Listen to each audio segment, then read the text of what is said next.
Hello everyone, welcome back to my Roblox Scripting tutorial series. In this episode we'll be going over variables, functions, and statements. Besides that, I hope you enjoyed the video. Alright, so the first thing I'm going to do is head over to the right here under our Explorer tab and click the server script service, which is this one here. And you want to click the plus and add a script, or in more advanced terms, called a server script.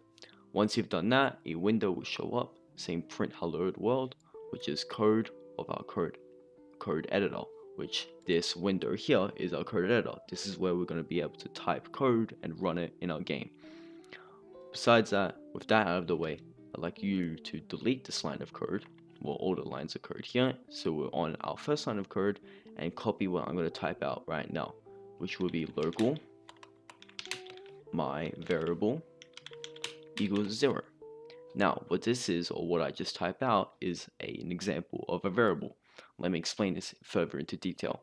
This word at the front, called local, is actually declaring our variable, or more simpler terms, creating our variable. So to create a variable, most of the time you're going to need this because this will create our variable.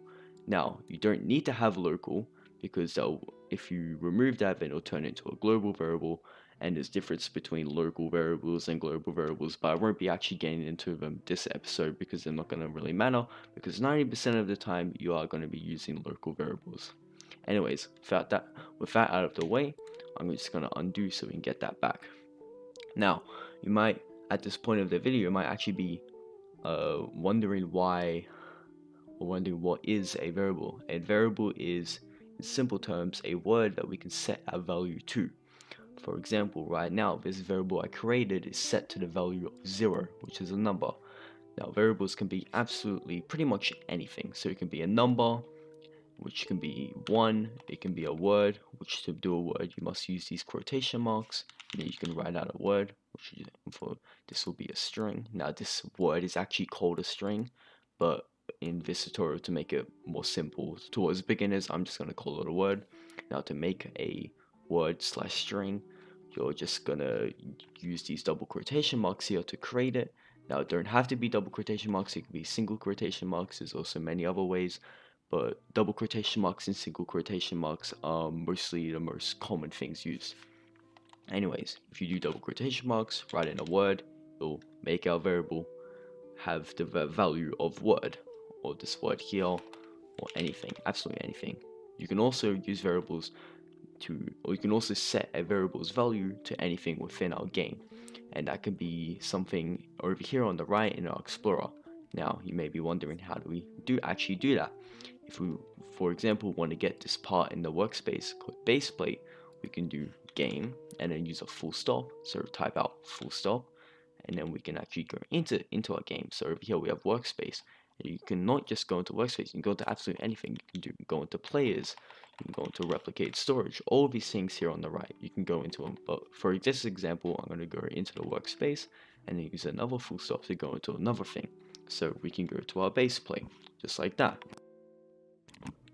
Now that I've got that out of the way, that's pretty much variables. And if you're actually still wondering what this thing in the middle is pretty simple. It's just the name of our variable. You can name variables absolutely anything you want, but I do recommend naming something related to the value you're setting. So, for example, if I was making a variable that stored the player's coins, I'd name the variable coins, like so. Anyways, I'm gonna just undo this and delete this so we can move on to our next thing, which will be functions. Now, functions, to create one, there's multiple types of ways to create functions, but the two ways you most see the most, which will be like this. So to create a variable, you can write local and then the name of your function. I'm just gonna call it function equals function, and you have to make sure you have brackets here at the end, and then you go to the end and click end, and it'll actually create this, or click enter, sorry, and it'll actually create this text over here called end. Now any code you write inside here will run when we call this function, which I'll explain later on. Now that's one way to make a function. Another way to make the function is by doing local function and then the name of your function, like this. They pretty much work the exact same. There's some differences between them, but anyways, I'm just going to use this way because it's the one I know the best. Once you've done that, we can actually make our function do something. So if I write print in here, and we can write print hello, it won't actually do anything until we call this function, which I can do by typing the name of our function, which is called function. Now this is a pretty bad example. Let me change this to something else. Let me change this to hello function. Now if I type out hello function, hopefully that will make more sense to more people. So now that we write this hello function, it's going to run all this line of code here. So if we just paste this in a bunch of times, instead of having to do this code every single time, we can just call this one function which will do all this for us. Now another cool thing with functions is you can actually pass values or variables through them. So if I write our message and then do print our message, we can actually pass it in. So now if we make a variable which we learned earlier called message and it equals hello, we can pass that message into our function and it'll print out here. So now if we click play real quick and just wait a bit, it'll say hello, because that is the word we gave it, hello. Hopefully that makes sense. Functions are pretty easy to learn once you got variables down. They're really useful when you're trying to create like modular systems, all types of different things. Once you've done that, I want to explain the next thing, which is if statements. Now for this example, I'm going to create a variable called, once again, just hello, and it's going to equals hello. Now what an if statement does is you can actually check something. So if we write if and then write hello, our variable, and we can use equals equals, and then we can check something. If it equals high, then we can print hello. Now this won't actually work because our variable is called hello and it's checking if hello equals high. Makes sense. Now when you're checking for something, it can be, there's different types of, we call them conditional structures.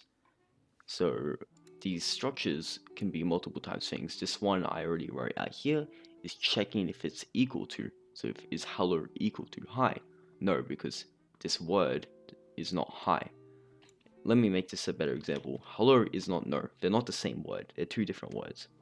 Now, if you can do other things, like this arrow, which means is hello larger than no. Now, we can't really do that because they're not numbers. So if I set this to 10 is bigger than 5, then it's going to say hello. It's going to run this line of code because 10 is actually bigger than 5. If this was the other way around, if 10 is 10 bigger than 5, which is what this arrow is checking, it's not going to print hello because in mathematical terms 10 is not bigger than 5. And there's all types of these conditions, which I'll link in the comments, which you can go look at yourself and see all these different types of conditional structures. With that out of the way, that's pretty much it today. I hope you enjoyed. Hopefully this gave you people a better understanding of scripting, and I'll see you in my next episode.